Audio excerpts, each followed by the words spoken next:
Well, hi, and welcome back to my channel, or welcome to my channel if this is the first time you've been visiting. Today we are going to make a birthday card with a sea turtle. It's a sea turtle happy birthday card, and the sea turtle is created as an element on the card using various different mixed media techniques. We are going to start, however, with the background, which is the blue background, to make it look like water. We're going to be using an acrylic paint wash on a 138-pound cardstock.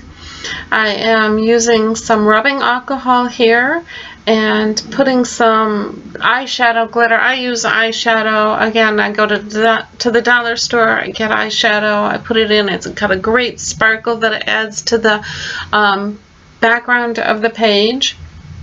And I'm adding water to some acrylic paint. In this case, I'm using a deep sea color and watering it down. That's part of the water wash that we'll be using on our background image. So we have 138-pound cardstock here, and very watery. I am placing the acrylic paint all over, saturating the piece. The piece, by the time we are done, is pretty saturated, and you set it out to dry. It creates a wonderful effect, I think, and it's a perfect effect for water. And since we're using deep sea creatures, we're using the sea turtle. That to me, I thought was perfect. So you can see I'm splattering the alcohol with the eyeshadow mixed into it, or you could use mica powders. I've used that before as well if you have them on hand. And it dissipates the acrylic paint, the water acrylic paint wash, and leaves lots of little watermarks and sparkles because of the eyeshadow on the background piece. With this color, we're going to dry this color and then bring in a secondary color. So this base, the sea base, will shine through on a lighter color that we'll be bringing in here in a minute. Drying it up real good with the heat tool, pushing the water around on the paper. I want it to dry a little unevenly. Here we're bringing our second top coat color in. I'm mixing this with some water, and we can see here this is Robin's Egg is the name of this acrylic paint color. Washing this all over our deep sea background. Very watery again, paper's very saturated. Just putting the paint on, very uneven strokes, uneven manner. I want that splotchy kind of effect, water-like effect. And then we'll again spray this liberally, liberally with the alcohol and the mica powder or eyeshadow, whichever you're using. I'm leaving a lot of the water here, blowing it around with the heat tool. Yeah, it's Robin's Egg that we use. So the heat tool will leave this blotchy kind of water effect, and as you can see, it starts to look a little bit like the ocean and like the sea, which is the look that we were going for. I decided to just do one more coat of the Robin's Egg wash over the piece and sprinkle some more alcohol on it. Alcohol reacts with the acrylic paint and leaves the effect that you have here. This piece of paper is quite wet at this point, and I do set it out to dry. Now I'm using a scrap piece of watercolor paper, and we're going to start drying out our sea turtle. You could use any image you want. The girl who's going to be receiving this card does love sea turtles, so I wanted to try and draw out a sea turtle. You could trace this image or, you know, print something off the computer that's royalty free if you wanted to, and I just decided to go ahead and sketch out a sea turtle. on the watercolor paper. If you do decide to sketch, one tip that I have is if you see I'm drawing dots and then connecting the lines to the dots, to me that's the easiest way to maintain control of the line that I am drawing. You'll see we'll make his fin here, and when we're done drawing out the sea turtle, I'm going to be doing another technique. I use this technique in one of my Thanksgiving cards, and I just love the technique, and probably I'm going to post a couple more videos with the same technique. I'm taking the medium, the Mod Medium, and making texture to the background, or molding paste, not Mod Medium, the molding paste, to texturize the background of the piece prior to cutting it out. I did this in a Thanksgiving card with a leaf, like a maple leaf, and I just absolutely loved the way the texture of the molding paste worked with the paints, and the dimension that it added to the component on the card. So in this case, we're using the molding paste to add texture to the sea turtle, to his shell, and then after that's dried, I come back and I'm using my pencil just to sketch in the areas. The sea turtle has those little block type areas. I knew that I wanted to paint around the areas, which we're starting to do now. I'm using this Luxe paint. This is an acrylic based paint, high shimmer, lots of glitter, and then I'm using the Luminaire Halo Blue, another one of my favorite go-to paints. I love the Luminaire paints. This Halo Blue has the gold, green, blue in it, and I'm filling in the squares on the sea turtle's back with that. And I do bring in another Luxe Raspberry color paint. I forget what the I think I had on the screen the name. I think it's Magenta. So this is by Artsy. It's called Luxe Paint. It's magenta, and you can see how it just pops and pulls all of those colors together.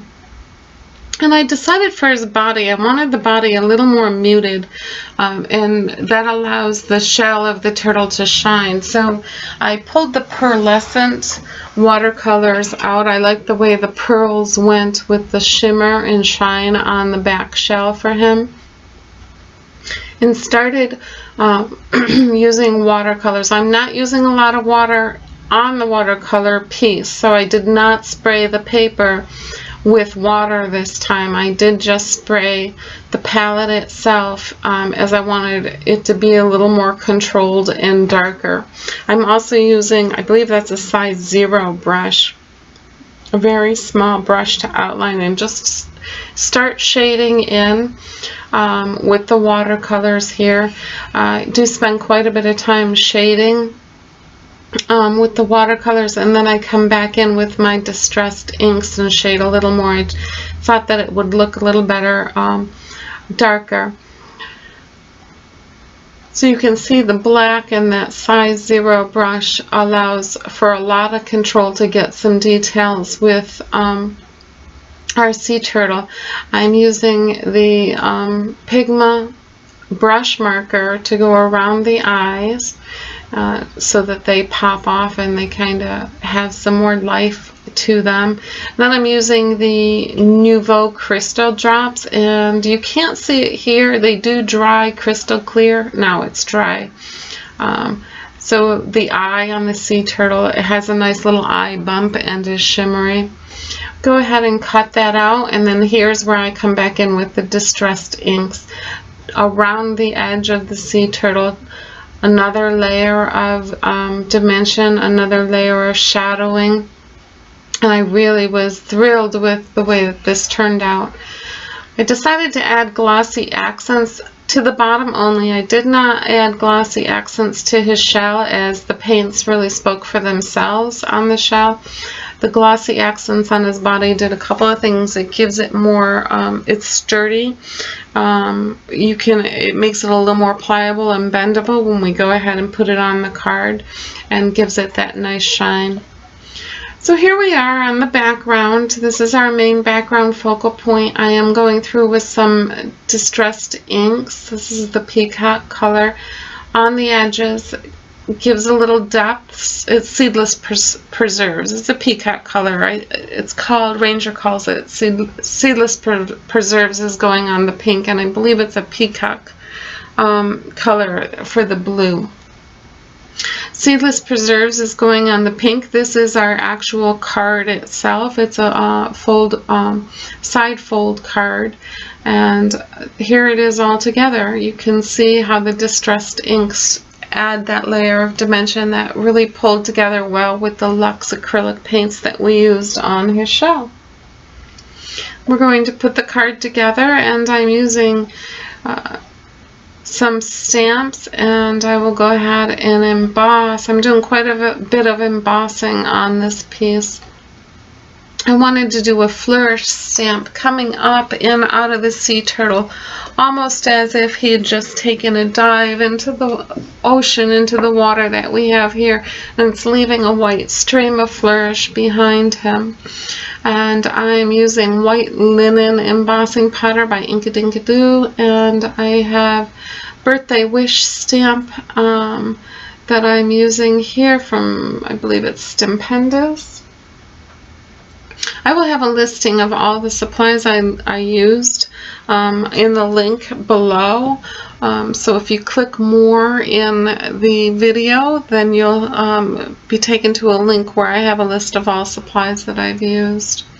You can see where the flourish is coming in. I wanted that flourish to come off both the blue page, go on to the pink page, and tie it all together. I'm using a Perfect Medium by Ranger here, stamping up the flourish stamp real well. If I had a mini Misty or something here, I would use it. I do not have it, so I tend to use what I have at the time, and it does work out well. There are times I put just a very light dusting of baby powder or something so that I know that it just sticks to where I want it to. I didn't do that. I used my brush to brush off excess embossing powder. It did still come out very nicely. You can see where the embossing powder is stuck around the edges, and we'll just take the brush and whisk that away. Be very careful when you do this though, because you can whisk away your piece if you're not careful, and have to go ink it over again. We're going to melt the embossing powder with the heat tool here, and you can see how I like the way this kind of comes off from the blue and into the pink and ties. This flourish does tie together the card very nicely, I believe. And we will go ahead and with the same embossing ink, it's white linen, we will go ahead and stamp out Happy Birthday. And I'm using the Perfect Medium to do this again. I probably could have used a black ink here and stamped over that with the powder as well. Both would work. And here's our Happy Birthday, and we'll melt that up, and then we get the most exciting thing to me is to be able to put the card together and place the sea turtle where he belongs. As I do with all of my cards, I line the inside of the card always with a nice quality. This is a 65-pound piece of white smooth finish cardstock on the inside, so that it finishes the card off. I believe this finishing touch adds a lot to the cards. Also allows for a nice, smooth, clean writing surface for whoever is going to be writing in the card. Going to mount the sea turtle with some foam tape. I'm doubling up on the foam tape here to give it some depth. I've also curved his fins over a little bit. Keep calling him a him. It's probably a her. I've curved the sea turtle's fins over a little bit again to add more depth to the card, and we will go ahead and stick him on. Again, if you've enjoyed this video, please subscribe and like. Have an absolutely beautiful day. I look forward to sharing more videos with you shortly. Take care, everyone.